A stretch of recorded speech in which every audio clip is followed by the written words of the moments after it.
کسی جنگل میں ایک خرگوش اپنے ننھے بچے کے ساتھ رہتا تھا۔ اس نے ایک درخت کے کھوکھلے تنے میں اپنا گھر بنا رکھا تھا۔ خرگوش کا ننھا بچہ بہت شرارتی تھا۔ اس کے سر پر سیر سپاٹے کی دھن ہر وقت سوار رہتی تھی۔ ایک دن ننھے خرگوش کو بڑے زور کی بھوک لگی اور وہ گھر سے کھانے کی تلاش میں نکل کھڑا ہوا۔ کچھ دور جا کر اسے کچھ گاجریں مل گئیں۔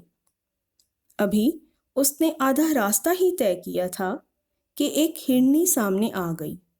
بولی، بیٹا، میرے بچے کل سے بھوکے ہیں، تم یہ گاجریں مجھے دے دو، میں اپنے بھوکے بچوں کو کھلاؤں گی، وہ تمہیں دعائیں دیں گے۔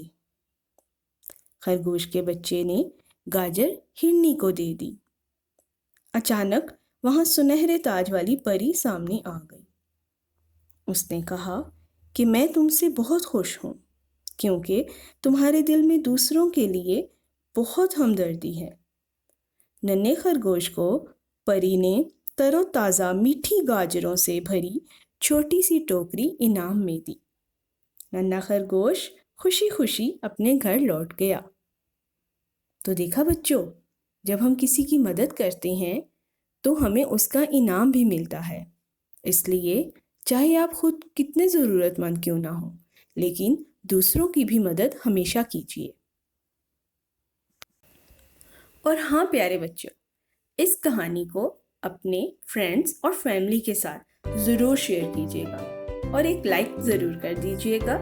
اور اگر ابھی تک آپ نے اس چینل کو سبسکرائب نہیں کیا تو سبسکرائب بھی ضرور کر دیجیے تاکہ آپ کو اسی طرح کی مزیدار ویڈیوز ملتی رہیں۔ شکریہ۔